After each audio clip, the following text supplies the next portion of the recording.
Great job, guys. All right, let's continue our program now. We're going to be hearing some welcoming remarks from Board President Dory Fennenbach. So please help me welcome her to the stage here. EPISD Board President Dory Fennenbach.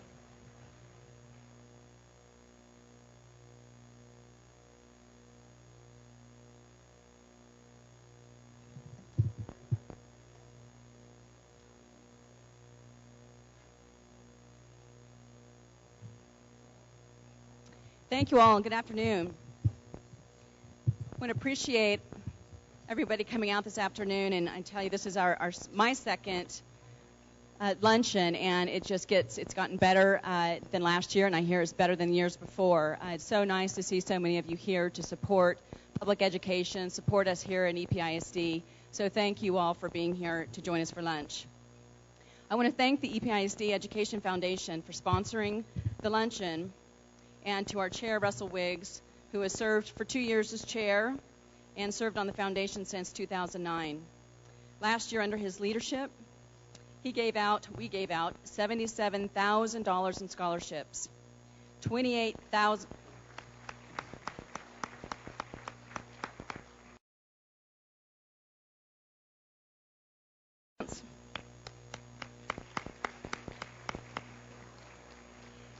And another $10,000 for a STEM project to buy a 3D printer. Great work, and thank you for the hard work you do. And I also want to thank you, our community sponsors, because you're the one who are showing up and helping us make such a tremendous impact, and will help us make an impact again next year for classroom grants and scholarships. As president of the EPISD Board of Trustees, it's my honor to serve this community and the 60,000 students of our city's oldest and largest school district. I serve with 6 other volunteers who share a common passion and commitment to public education. So please help me show your appreciation for Al Velarde. Stand, Al. Trent Hatch, who couldn't make it today. Susie Bird. Bob Jeske. Chuck Taylor, and Diane Dye.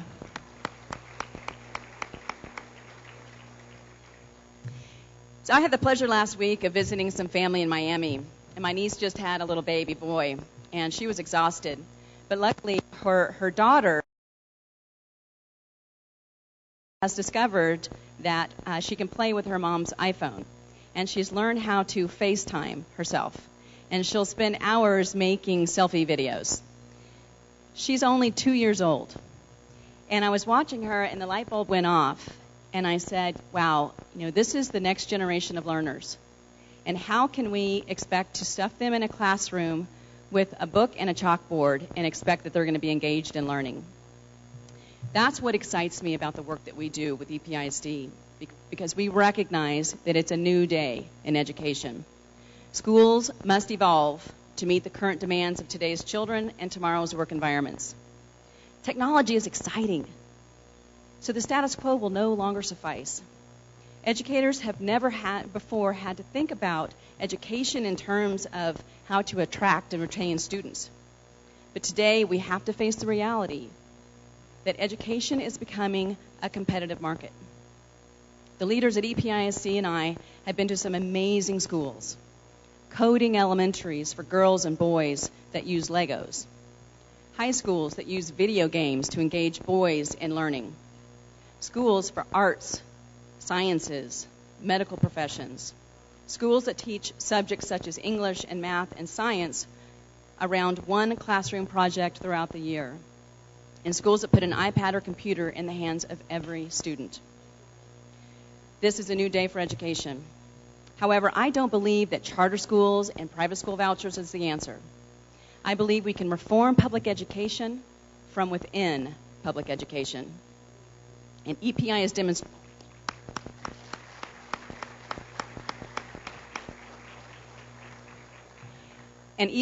is demonstrating that large-scale reform can happen and can happen quickly. And EPISD is the example of how progress happens working with our employee organizations. Last year, the superintendent introduced EPISD 2020 at this event, our strategic plan for improving our schools.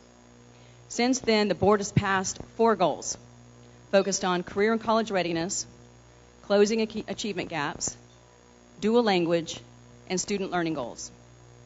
And those goals, by the way, are not how to be great test takers. They are critical. We want critical and creative thinkers, problem solvers, bilingual communicators, responsible leaders and productive citizens, and socially and emotionally intelligent individuals, because we know that these are the skills that high-paying employers want. And we know a few other things. We know we must catch children early to improve the trajectory of their learning. That is why, at our expense, we are funding universal pre-K for 3- and 4-year-olds in select areas across our district. And we hope to convince our state legislators to fund universal pre-K for every 3- and 4-year-old in our state.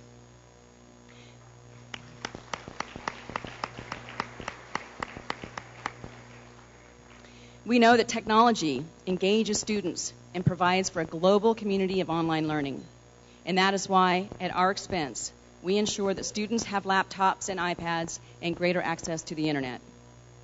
We know every student has a unique set of skills and talents and interests. And that is why, at our expense, we are building innovative schools.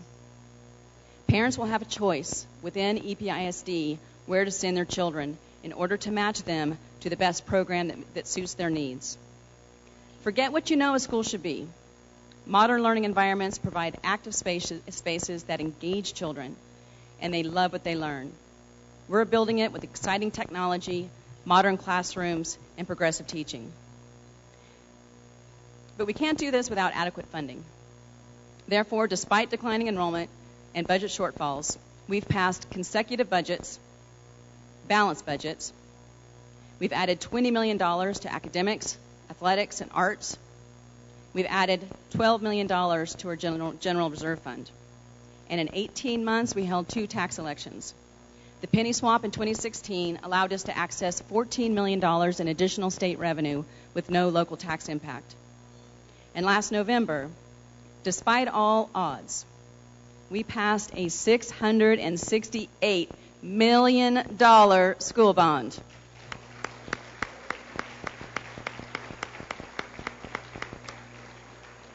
And you helped get it done. We want to thank you for your support. That was a terrific victory in November, the largest bond ever in El Paso County. And because of you, over the next 5 years, we will modernize 7 of our 10 high schools, consolidate schools, upgrade playgrounds and athletic turf, purchase 81 buses, provide laptops to our middle schoolers, and expand our free Wi-Fi zones in our schools and neighborhoods. The bond work will create over 9,000 jobs and stimulate over $1 billion in economic activity in our city, all because of you. You see, for us, EPISD is not just a school district. We are a vital community resource, an important community partner, and a key cog in the economic development of this region. That's right. We consider ourselves a critical piece of this region's economic development plan, because without a highly qualified and educated workforce, we can't build the foundation for successful economic infrastructure. We also want our presence here to enhance neighborhoods. We recognize that El Paso needs more parks and recreational spaces. So this year, our board opened up our schoolyards and athletic fields for community use. This year, we will surplus over 30 parcels of excess land and property. And we will invite our local governmental agencies, who are the largest landowners in the city, to bring maps of their land to the table, and we will work with them on how to use it for the greatest public advantage to enhance the quality of life in El Paso. You may not know it, but EPISD is the largest civilian employer in town, and our actions have a large effect on the broader community. That's why our board passed a resolution this year guaranteeing every employee at EPISD a living wage. We recently completed an employee compensation study and will adjust our salaries to ensure that all of our valued employees are paid what they're worth, men and women.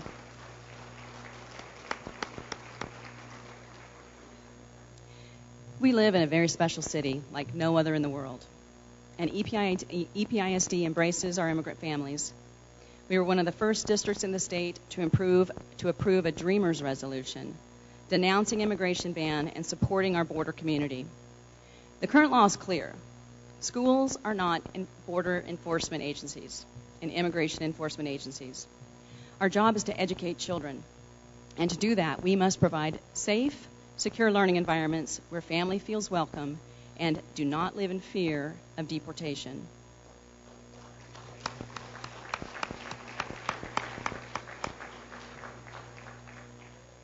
We've enjoyed remarkable progress over the past 2 years. This would not have happened without the courageous leadership and dedicated staff of EPISDs. Would you please raise your hand if you're an EPISD employee, because we want to thank you.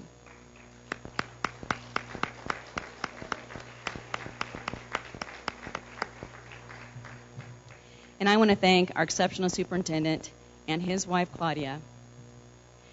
They took a bet on us. They uprooted their family from a comfortable community in Austin and came to El Paso, and since then have committed countless hours for our children and have quickly become beloved El Pasoan. Please help me thank Juan and Claudia Cabrera.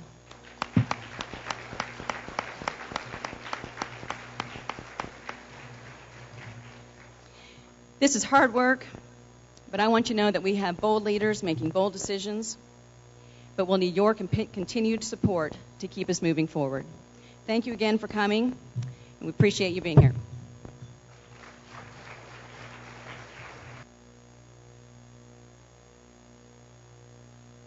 Thank you, Dory. The EPISD Education Foundation is a separate 501c3 that supports EPISD students and teachers. Today's proceeds will allow the foundation to give out more than $100,000 back to EPISD this year.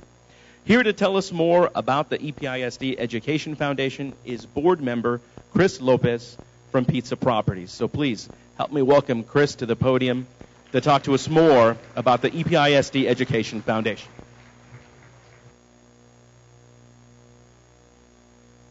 Thank you. And I want to thank you on behalf of the foundation board. The reason we're here today is to raise money for the students in EPISD. And I want to let you know that 100% of the funds raised today will go back directly to the students in EPISD. This board, the foundation board, is an all-volunteer board. Just thought I'd let you all know that. And since its inception in 1994, the Education Foundation has given out $1.7 million in scholarships and classroom impact grants. So far this year, we've had 260 students apply for scholarships. Many of this year's scholarship recipients will be students who will be the first in their family to graduate from college. They're students from single-parent homes. They're students who have excelled in academics but may find it hard to pay for their tuition, their books, incidentals.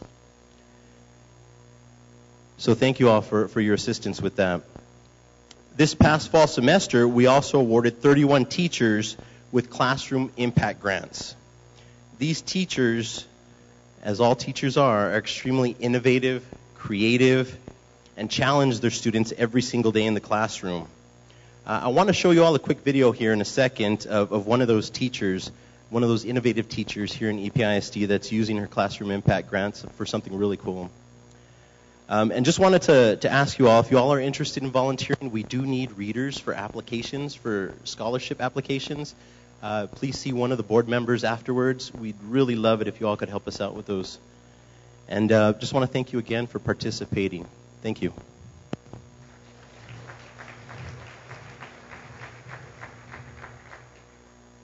On the ottoman, can I please get Catherine and Tony and Andrew and Haley? I think we're very fortunate in EPISD because of the Educational Foundation. If you have a dream, you can achieve it through an EPISD Foundation grant. And I think that really assists teachers because the grant was $999. I don't have an extra $999 of my personal money to spend on my classroom. But because of the grant, I was able to impact an entire classroom of students. And this grant will help impact students year after year. I think the EPISD Educational Foundation is the best thing since sliced bread. It has made a difference in my students' lives, in my teaching career, and in the impact I can have on children in EPISD. And it really shows that we are EPISD.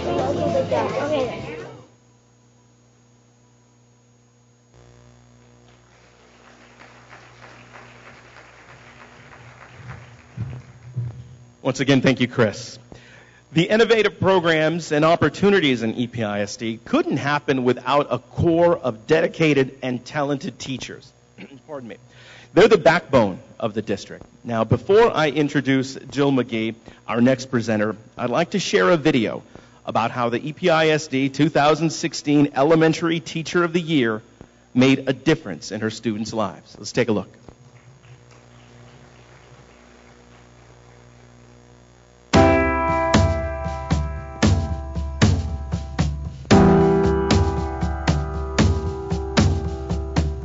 My favorite project in Miss McGee's class was claymation because I actually got to put my brain to work, and it was actually really fun. And it was special to me because I got to spend time with my friends. It actually worked out because I won first place in the Digital Film Festival.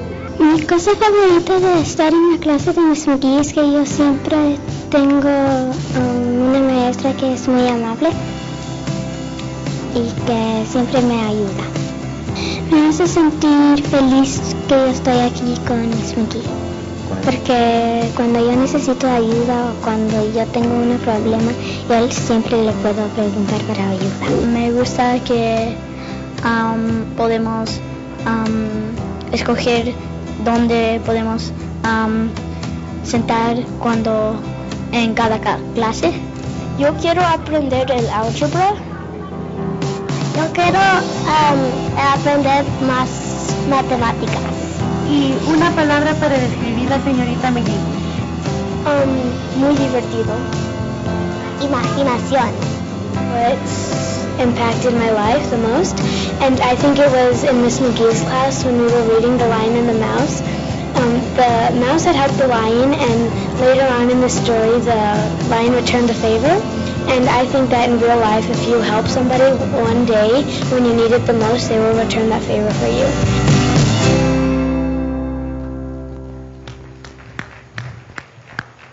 That's really impressive. Please help me welcome EPISD's 2016 Elementary Teacher of the Year from Mesita Elementary. Put your hands together for Jill McGee, everyone.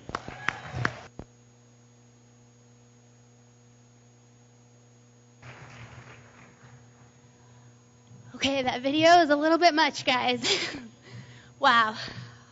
Those kids, they're my reality. That's every day in my classroom. I don't know what level of extroversion you all find yourselves at. I'm not the most extroverted person in the world, but give me a chance to talk about my kids, and you're going to have a hard time getting me to be quiet. I have found myself, on airplanes, sitting getting my hair done, in line at the grocery store. I guess I like to have a captive audience. But any chance that I get to talk about my kids, I take it. And I found often the question that I get asked is, just how many kids do you have? To which I have to explain, well, I have 19. And again, the shock factor, like, really? And then I explain, well, my kids are on loan to me, right? They're with me for 8 hours a day. From 8:10 to 3:30, I have the privilege of spending time with 19 of my closest friends. I suppose, and the most amazing part about that, when I think about it, my students, they're somebody's world. I know that those 19 kids that come into my classroom, that to somebody, they mean everything. And so for those, so I count them as my kids. My kids are Arnav, Perrin, Kahlo, Seamus, Will, Corbin, Camila, Olivia, Zoe, Raquel, Elisa, Aliana, Santi, Alec, Mallory, Valerie, Daria, Lila, and Amalie. And they're watching right now. Hi, guys.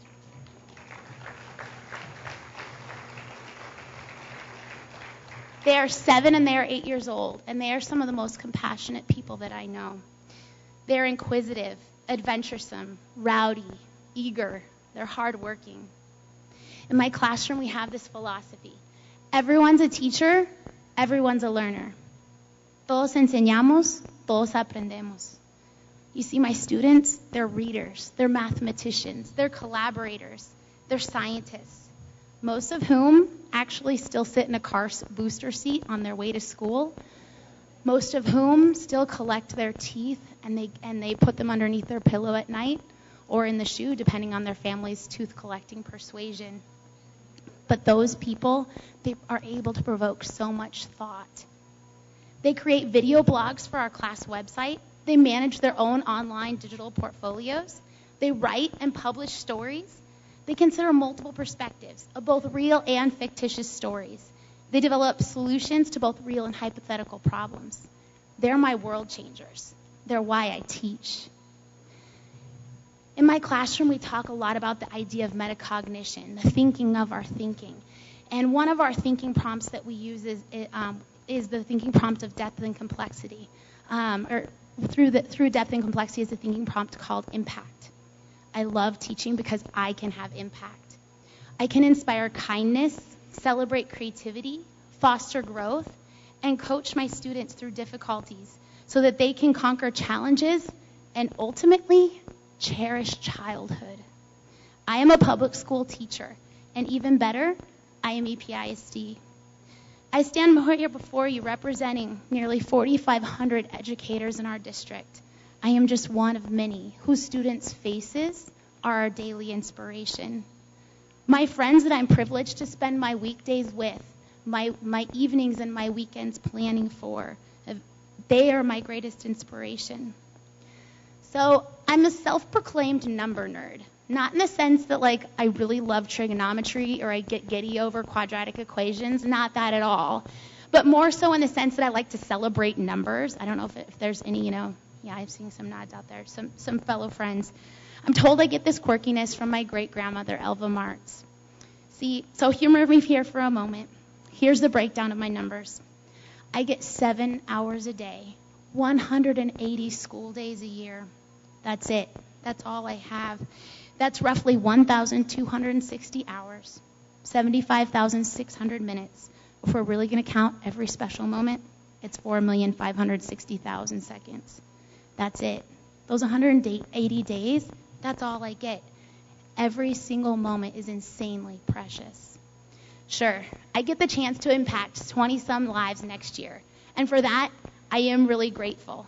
But for now, I'm given the responsibility of ensuring all that previous stuff, the kindness, the creativity, growth, challenges conquered, all that happens because I nurture and facilitate it. In the midst of conquering challenges, celebrating creativity, inspiring kindness, and fostering growth, I have these little people. They collectively lose about 35 teeth in my classroom per year. Let me tell you, God has a sense of humor because I have a serious aversion to teeth falling out. I guess kids, now you know that. They visit the nurse around 95 times.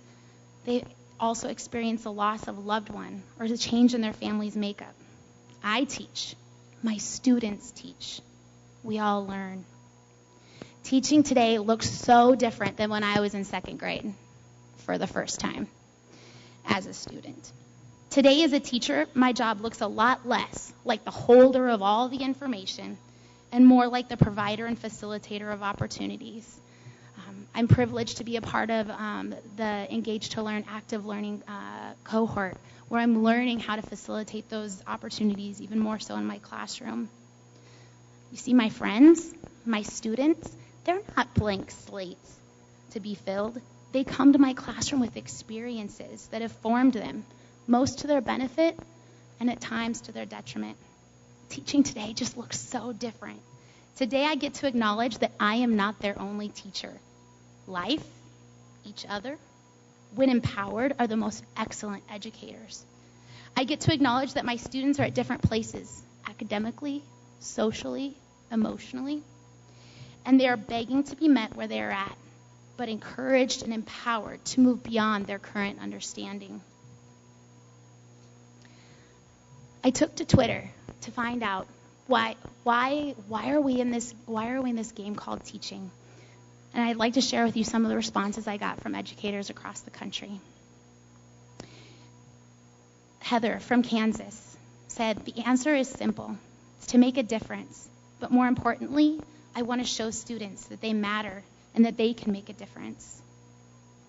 Gabby from El Paso said, there are many reasons I teach, but the most important reason I teach is to be my students' champion, much like they are my champions every day. And Emily from Illinois said, I teach to expose students to new ideas, experiences, and perspectives. There's a common thread here. My second graders, they're the future class of 2027. When they graduate high school and move on to higher education, there will be careers that have not yet been developed, problems not yet created nor solved, technologies that make obsolete some of the most advanced programs today. I get to teach to the future. How do I prepare students for a world that is advancing at a rate never before seen in history? If only Marty McFly hadn't stopped his time travels in 2015, I might be able to use the 80s cult classic to give me some direction. However, he didn't. And my students need more than a DeLorean time machine or a magic 8-ball for me to predict the future and to know how to prepare them. Teaching to the future means equipping our students today with skills to meet unknown problems tomorrow. I teach because I like a challenge. I teach because of the present. Now more than ever, our children need to learn how to discern fact from fiction. They need to be able to listen, to understand, analyze, and evaluate what they hear. This means my classroom must be innovative. My students need to learn how to work with each other now, to hear each other, to push through disagreements, to find solutions, and not degrade each other while doing so. Personally, there's some adults I would like to invite into my classroom.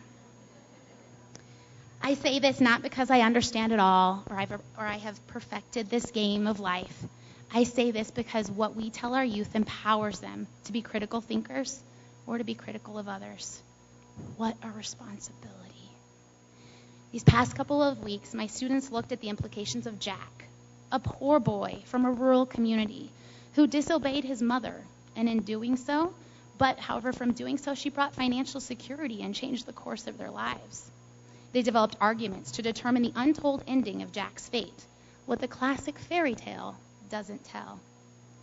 My friends have produced their own winter holiday program and broadcast it live to friends, family, and classrooms around the world. And they did it in 2 languages. My second graders,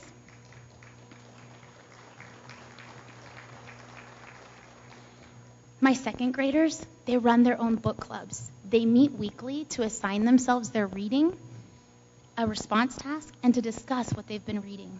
They have created Google Maps and produced weather reports to discuss the places that occur in their books. They have created commercials to elect their book club characters for president.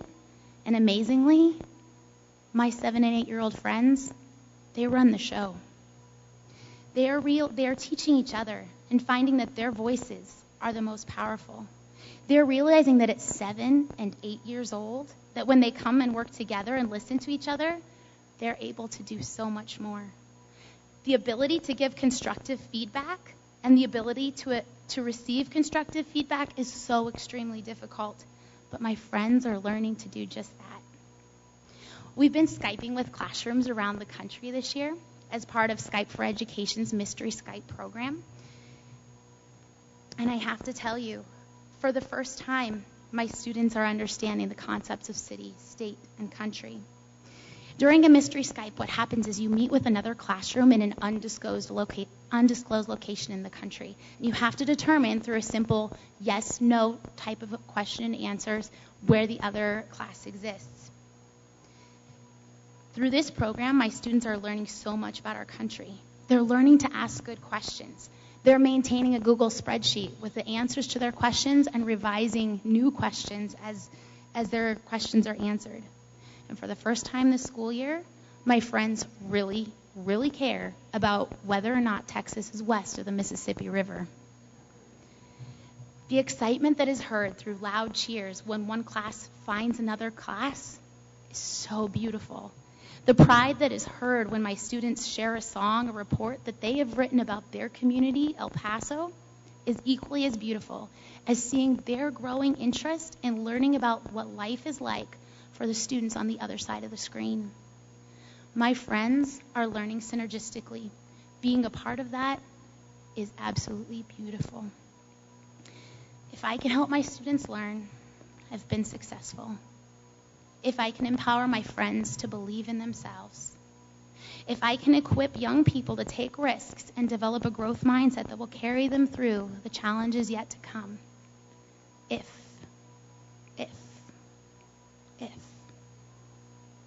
All of these ifs are my responsibility to ensure. But ultimately, this career, this calling, is not at all about me.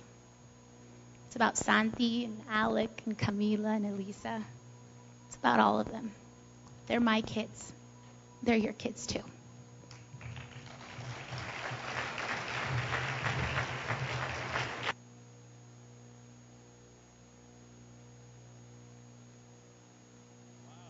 Amazing.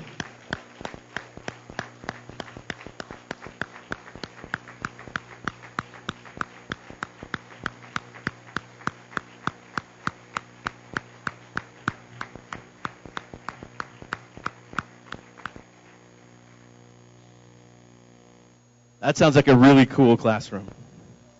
I don't know what to do to follow that. I'm telling you that was my second grade classroom was nothing like that. Anyway, Jill is, as you heard, Jill is a wonderful example of EPISD's talented teachers, led by our very next presenter, Superintendent Juan Cabrera. In just a few short years, Mr. Cabrera has transformed EPISD, earning accolades across the state, receiving national attention for innovation, and most recently for passing a historic $668 million bond. I had the pleasure of getting to know the Cabreras many years ago. I'm really glad that our paths crossed. Please give a warm welcome to our superintendent and El Paso Inc.'s El Pasoan of the Year, ladies and gentlemen, Juan Cabrera.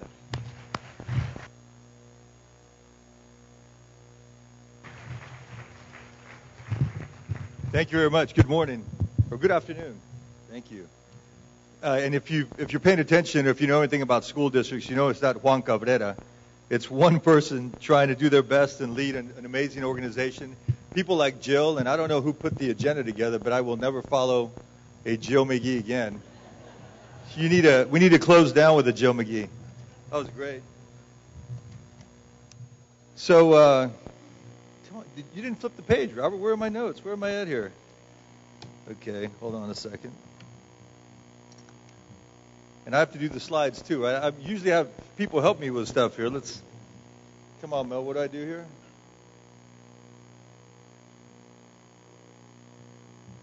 Okay, sorry. Yeah, that's right. I need one of my kids. That would be perfect. So let's get started. This first picture is going to be a picture of a workplace. Looks very similar to what I've seen in my career at a Google, a Qualcomm, a Microsoft, a Dell, or even an ADP. And people ask us, why are we interested in the modern workplace? Why does that matter to us at EPISD? As the board president mentioned, we don't look at ourselves as a silo. We think of this organization as an important part of the future. This is not about K-12 education. We're looking into 3- and 4-year-old education, and we're looking into making sure that 4 to 6 years after college, we know what our kids are doing. In fact, one of the initiatives that the board's going to help us put together is putting some resources into tracking our kids, staying with them, seeing what they're doing, and making sure that we're doing our job right. We want to be accountable for what happens post-graduation. So that means a lot more than just the academic standards that need to be met. So when we visit, and I have a lot of friends here that are business leaders, business owners, and I always ask the question, what would you like to see in a graduate? What do you need? What's most important? This is what comes up most often. I've got a little bit different list. But creative thinkers, problem solvers, strong communicators, proficient with technology, work well in teams, and to be able to compete and transact in a global business environment. At EPISD, we also believe our students should possess these skills, not only for the careers of today, But we know for success in whatever path they take, these skills are important. That's why with the help of our progressive board of trustees, teacher staff, people like Jill, and we have many, many Jills in the district, we're working to begin a dynamic transformation about the way we teach. And I'm going to mention this later. Jill and I had a great conversation a few weeks back. This is not easy work. I think we all know where we want to go in terms of education. We know it's transitioning, but it's not easy to do. You have to change the way you've taught and learned maybe for a few years. We're no longer looking backwards. We're looking forward at what is. It will continue to be an evolving world. First and foremost, we have an obligation as a school district to meet our academic standards. And obviously, that's very critically important.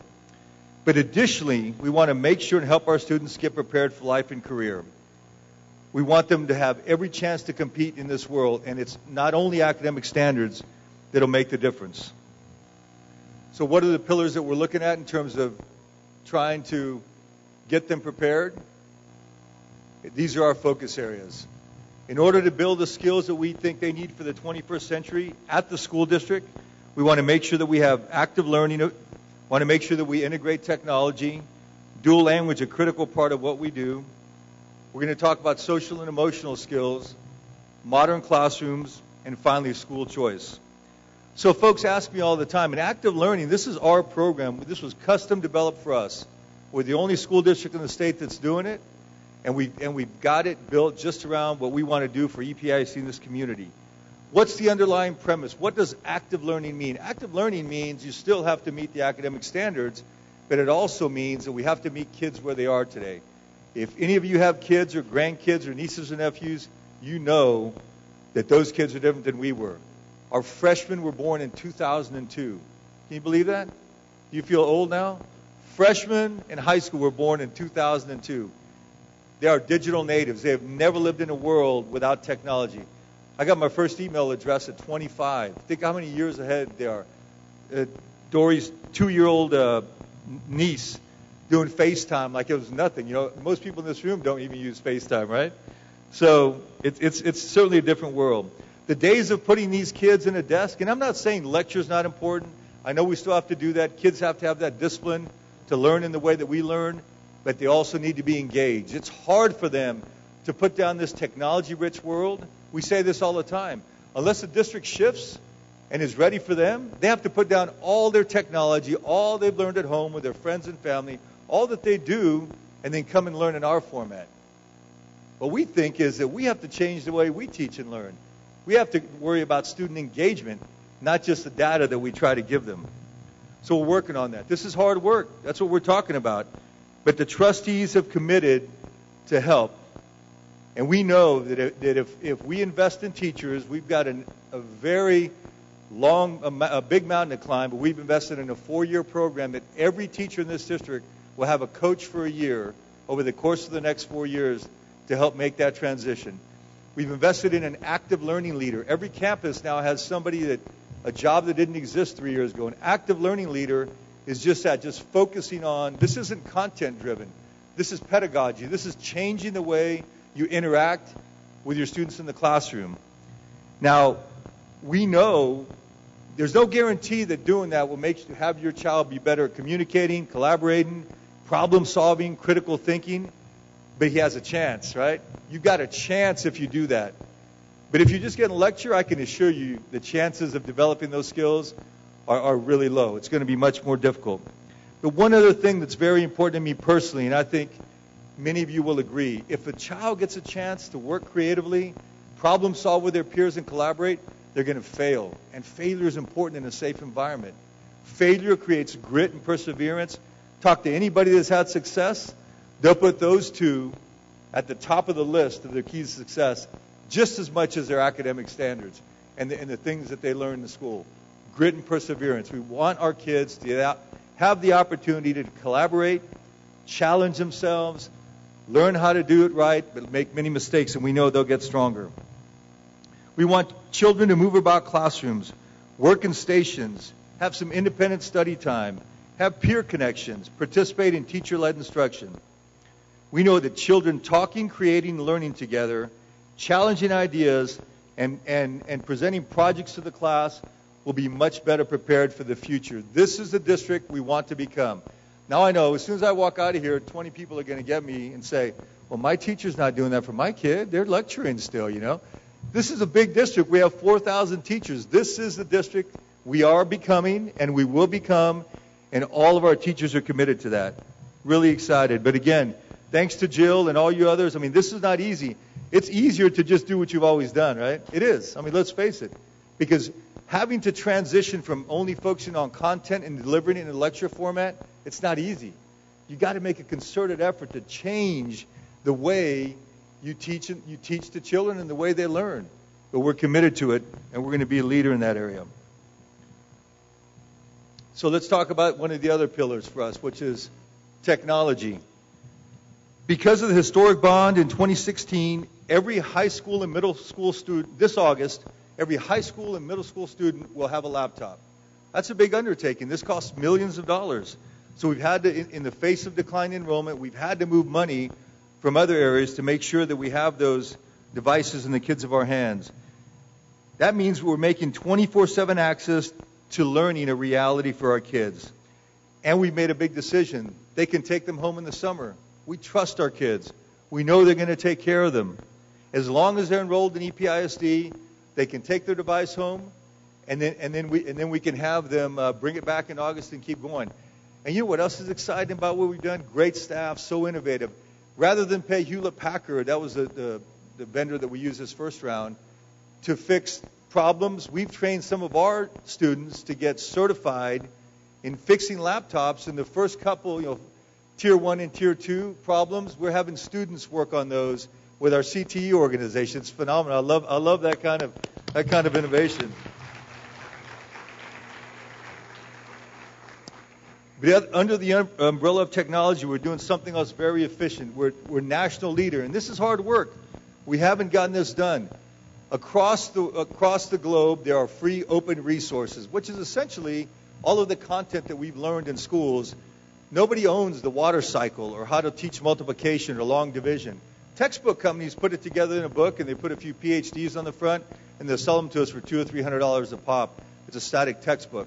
In 2014, we decided to help our teachers learn how to write their own digital textbooks. And it's a struggle. It's hard. Again, all of these great things we want to do for kids, it doesn't happen without dedicated staff that are willing to put in extra time to make a change. And we're doing it. We're 3 years in. We're getting better at it. We're getting used to it. But remember, people say, this is great. You're going to put a laptop and a digital textbook in the kids of a child. But if I'm a teacher, I've got to learn to teach differently. I've never had laptops in my room. I've never had a digital textbook in the room. So now I've got to go to a different mindset. But we told them we're going to give you 3 to 5 years to learn how to do it. But we know we've got to do that for kids. These digital textbooks, kids and teachers can update them regularly. You can add YouTube videos. You can add any kind of interactive multimedia. You can film a video in your class of a better way to learn this particular topic and insert into that classroom's digital textbook. How cool is that, right? The kids real time are learning and improving their own textbooks. It's a big lift, but in the next 5 years, we will be the largest school district in the country to stop purchasing textbooks. Now, the textbook companies don't like us because we typically spend $5 to $10 million a year on textbooks, and we will lead out. We are not going to be on an island because there's less and less money for school districts, less money from the State House, a lot of competition. Somebody else is going to need that $5 or $10 million for their district, and we're going to use those monies to put back into the classroom. So, oh, by the way, that is one of our digital textbooks, and we'll get you, anybody want to see it, the parents can see it. These are free. We're using a free platform. We are paying our teachers to write it, so that costs us money. But as opposed to spending $2 or $3 million in a science, for example, science textbooks, we might spend $200,000 or $300,000 having teachers trained to write the textbook. But after that, we just have to make it free to the rest of the world. We've had 5 or 6 school districts call. They're using our EPISD science textbooks and beginning to make the transition. So in the next few years, we will have all of our digital resources online that any school district can use, and we hope a lot of them use it. Another big factor, another key pillar, if you will, for us to make this transformation is dual language. You got a taste of it here from Jill. That's a picture of Mandarin Chinese, which I'm going to talk to you about. But let's talk really quickly about dual language so you can understand a bit about this. We obviously live in an international community. But it doesn't matter where you live in the world. All business is global today, all of it. You may not know it, but it all is. So we know conversing in more than one language is critical to success. If we want our kids to be more competitive, I don't care what they speak at home, they need to learn another language in school. And we're going to do it in a public school environment. That's phenomenal. Many districts will follow. We are obligated, a third of our kids today come from home speaking Spanish. Based on federal law, we're obligated to teach a bilingual education program to them. But over the last 30 years, bilingual education was a transition program. For just the folks that may not know quickly, the goal was to bring you in, teach you primarily in Spanish, and over the next 3 to 5 years, get you to learn English, but you eventually drop your Spanish. But 25 years ago, schools like Mesita and then Wiggs and El Paso High approached it differently. They created two-way dual language programs. And it was beautiful to see our Anglo kids there speaking Spanish. I mean, everybody saw that. That's amazing. They all started at Wiggs, and they don't speak Spanish at home. At Mesita, I'm sorry. So the two-way dual language isn't trying to get you from English to Spanish and leave Spanish behind. Two-way dual language wants you to graduate academically and linguistically fluent in 2 languages, and maybe 3 at Mesita if we can keep that going all the way. So that means that we are taking our federal obligation to train, to get our ELL kids into English, but then we're letting English-speaking kids come into the program into a two-way dual language. But the goal is not to leave a language behind. The goal is for these 2 groups of kids to work together and graduate academically and linguistically proficient in 2 languages.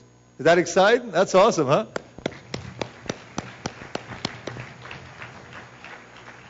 But again, this is hard work. We've had to have many teachers who are monolingual teachers begin to learn how to do the other side of it. And so that's important. But what we found, we didn't expect this to happen. We knew a third of our kids were going to be in the dual language program. In 2014, Susie Bird was on that team. A lot of community folks. Carlos Gallinado was on that team. Came and asked the school board, we want you to go dual language district-wide. I think we had 8 elementaries, 1 middle, 1 high. So in 2014, we said, okay, we're going. We're in 58 elementaries now. And in 2021, all of our schools will have a dual language K-12 option for your child all over the city. That's important. But this is what we learned, unexpected. We knew that 30% of those kids were going to be in dual language program because we're using dual language as our federally required bilingual program. But what we didn't expect is how many English-speaking families wanted to get in. We're growing at a record pace, 400, 500% growth. We're having to really ramp up dual language programs because so many families want their child to speak more than one language, and this is going to do two phenomenal changes for our city. First of all, we're going to have more kids graduate bilingually, but the Spanish-speaking kids that used to be stigmatized and stuck in a room by themselves to learn English, they don't have to do that anymore. They get to learn two-way dual language with their English peers. And that's collaboration and peer interaction. And we already told you how important that was for the future. We're doing it while we're teaching another language and meeting the academic standards.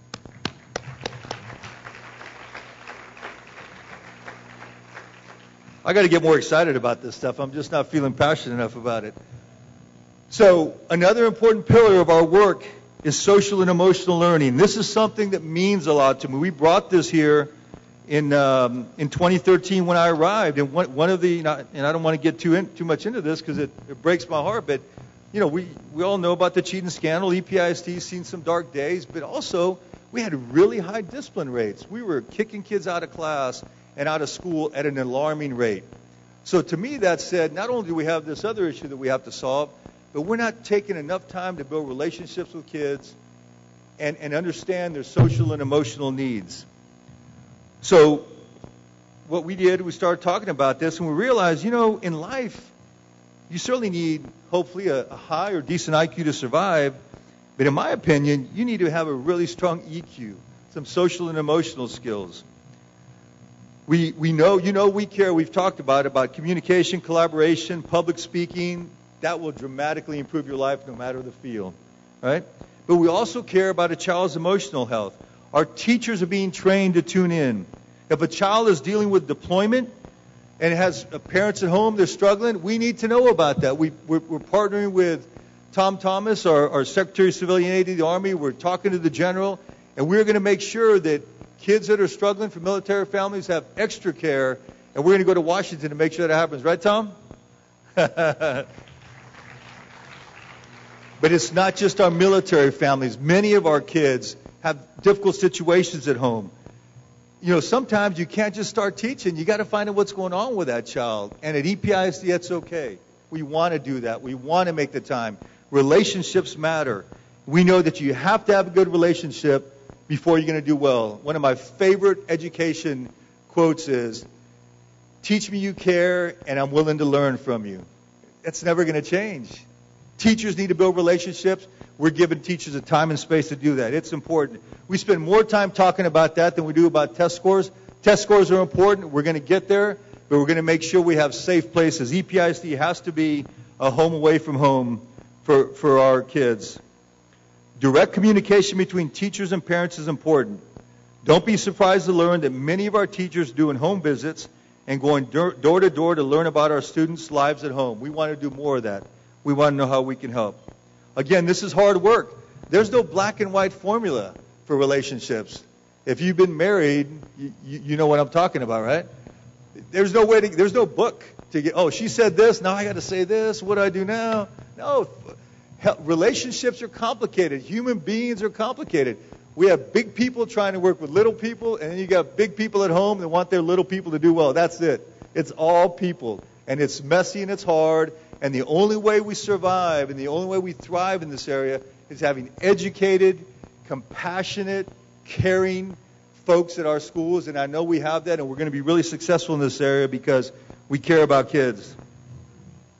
So this is a major focus for us. Our school district decided, and we're one of the only ones in the nation, Ms. Fennenbach mentioned our goals. One of our stated goals is to make sure that we focus on this as a school district. So they did that because they wanted all of our staff to know that they care about that they look at that. We're working hard right now. We've got folks that are working with some of the largest school districts across the country. Ray Lozano leads this team. Nobody at the district had ever worked on this before. We had never focused on this. We're working with a handful of districts trying to determine, how do we keep score on this? How do we know we're doing better? And it's hard work. It's not fun leading out. But we know in our heart that if we work on keeping score on how we do better in this area, we're going to take better care of kids. So I appreciate the board for stepping out and to making sure that you hold us accountable for that. Thank you very much for that.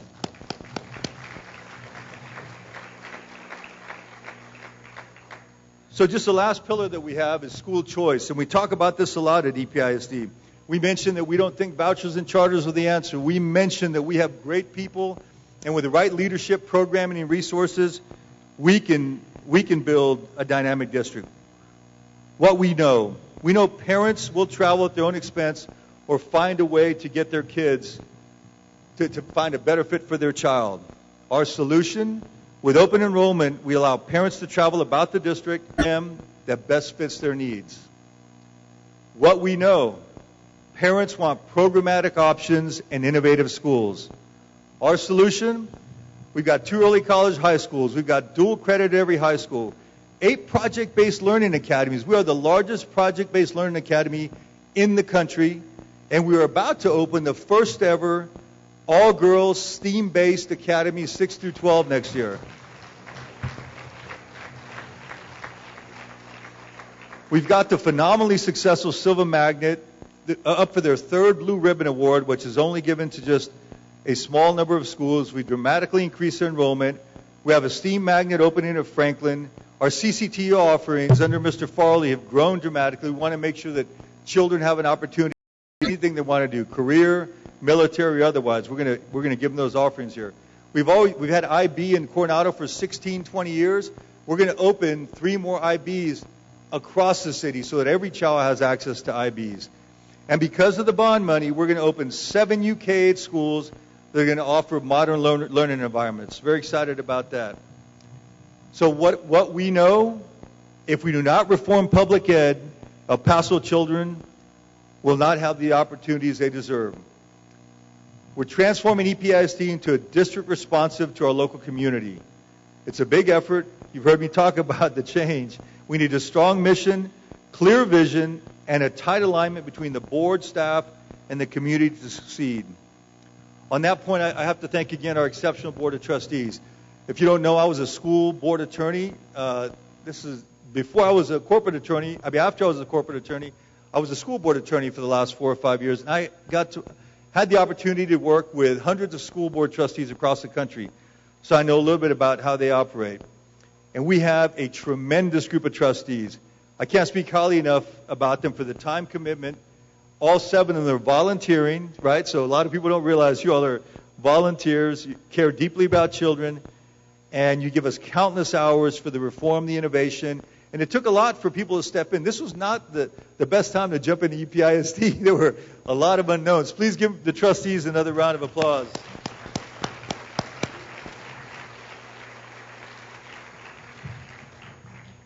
But they give the orders and set the goals. It's a staff of EPISD that has to carry out this progress on their backs. If you're going to implement reform, you got to start from within the classrooms. Our teachers are jumping in, taking the risk, adopting project-based learning, pushing out dual language programs. They want to become active learning leaders, curating our own textbooks, doing whatever we need to do to be a better school district for kids. Our educators at this district, so proud of them, open-minded, embracing whole child development. We were talking about social and emotional health 3 years ago. Everyone in the district knows about that. We're choosing compassion over punishment, home visits, and parent partnerships. Hard work. Our success depends on the employees. Please give me a round of applause for all the EPISD folks. You guys are amazing. But we also count a lot on the community. The community has been phenomenal in supporting the district. It's been almost nearly 4 years in the city, and it's been just a pleasure for me to be here. We have had 4 years ago we moved our family, as Ms. Fennenbach mentioned, and it's always felt like a welcoming environment. It's been a pleasure and an honor to live here in the Sun City, lead this exceptional district in the service of our children. And I can tell you, if you spend any time traveling with me, there's no bigger advocate for El Paso and EPISD. Everywhere I go, everyone I talk to, no matter where I'm at, I tell them what a great city it is. And you got to come visit. I should maybe keep track of this with the chamber. I think I've gotten at least 40 or 50 people that come here that had never been to El Paso. So there should be some kind of a scorecard for that, Richard, to get more people to come.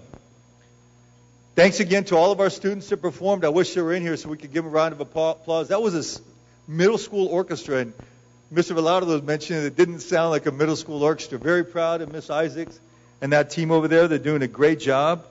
And a special thanks. My wife is here. My wife, Claudia, of 23 years. Time flies, huh? And as Dory said, we were living a pretty tranquil life in Austin, and they got a crazy father that said, this could be really an opportunity to do something special. It's such a crazy job, nobody would want that thing, right? But what's the worst that can happen? You go in, you get bloodied, and you lose, and then you get ready. Maybe somebody else will come in and make it better. Well, we're going to stay here, not only make it better, we're going to make it great. It's a labor of love for me. If you spend time with me, and my team does, I'm really fighting hard not to call them on Saturdays and Sundays and after 9 or 10. I'm getting better, but it's hard. It's 7 days a week, countless weekends and evenings.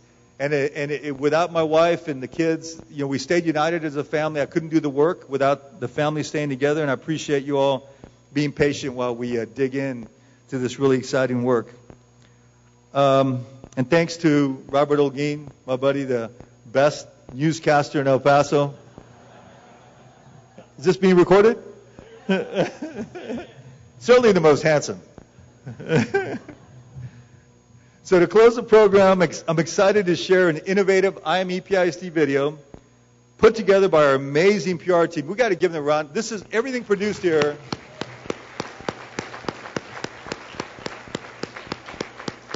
This is an organization that we've really focused on and put together. Oh, you starting with them here? That's it? No more? But they've done a great job. We're proud of their work. Thanks again for coming. This means a lot to us. 100% of the dollars go to students and to teachers. We are not putting any expenses against the money. So every dollar, and we welcome folks. Chris Lopez from Pizza Properties. Anybody wants to go give out the awards? We do that on a regular basis, especially when they start lining up all the award the folks that are getting the awards. So love to have you out and thank teachers and students for all that they do. We'll go to the video. Thank you very much for coming out.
All right, once again, let's give our thanks to Mr. Cabrera for sharing his vision and his passion for the children of the El Paso Independent School District. As we're celebrating and thanking him, I'm going to get a selfie with all of you beautiful people, so let's indulge me if you will.